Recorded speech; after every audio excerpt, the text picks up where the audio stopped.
Hello friends, আজকে নিয়ে চলে এসেছি একটি সুস্বাদু খাবার যার নাম মুড়িঘণ্ট।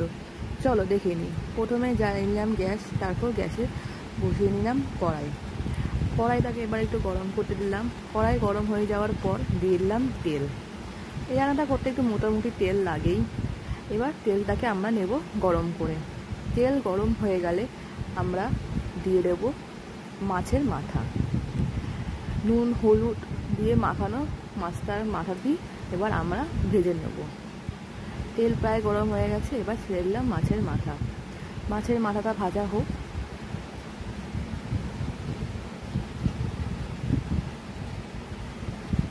দেখতেই পাচ্ছ মাছের মাথাটি ভাজা হচ্ছে।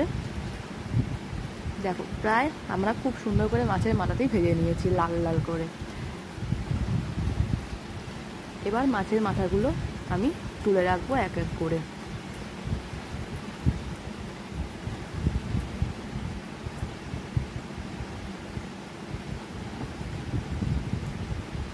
মাছের মাথাগুলো সব তুলে নিলাম একটা অন্য বাটিতে। এবার আবার তেলটা গরম করে আরেকটু পরিমাণে তেল দেব। এবার তেলটিকে ভালো করে গরম করে ফোড়ন হিসাবে দিয়ে দেব সাদা জিরে, শুকনো লঙ্কা আর তেজপাতা। ফোড়নটা ভালো করে একটু ভেজে নেব। ফোড়ন ভালো করে ভাজা হয়ে গেছে, দেখিয়ে নিয়েছো। এবার আমরা দিয়ে দেবো দুমদুম করে কাটা আলু। এবার আমরা আলুটার মধ্যে দিয়ে দেবো সামান্য পরিমাণে নুন। এবার আলুটাকে ভালো করে আমরা লাল লাল করে ভেজে নেব।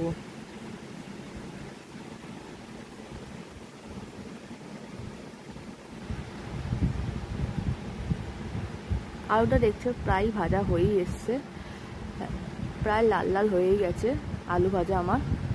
এবার আলু ভাজার মধ্যে আমরা দিয়ে দেব সব মশলা। আগের থেকে আমি হলুদ, জিরে গুঁড়ো, লঙ্কা গুঁড়ো একটা বাটির মধ্যে জল দিয়ে গুলিয়ে রেখেছিলাম, সেই মশলাটি আমি দিয়ে দিলাম। এবার মশলাটাকে ভালো করে আমরা কষিয়ে নেব সামান্য পরিমাণে জল দিয়ে। মশলাটা ভালো করে কষাচ্ছি।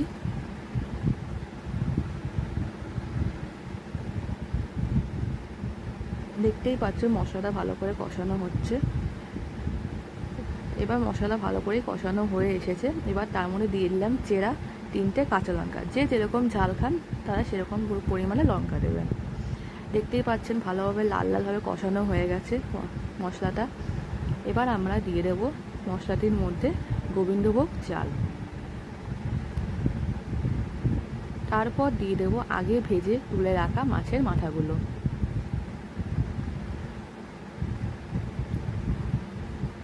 চাল আর মাথা দিয়ে এবার ভালো করে এটাকে নাড়িয়ে চাড়িয়ে ভালো করে কষিয়ে নেব।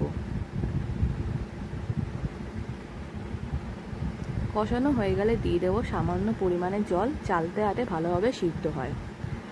এবার আস্তে করে ঢাকনা দিয়ে ঢেকে দেব।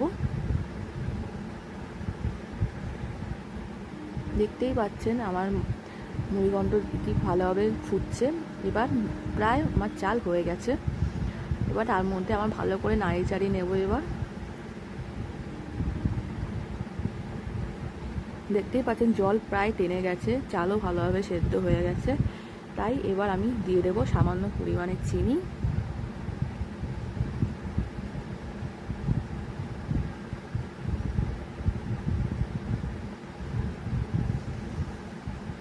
আর দিয়ে দেব সামান্য পরিমাণে গরম মশলা।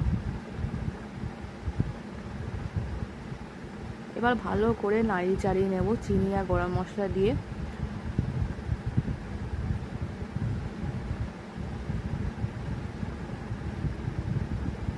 এবার দিয়ে দেবো শেষে একটু ঘি।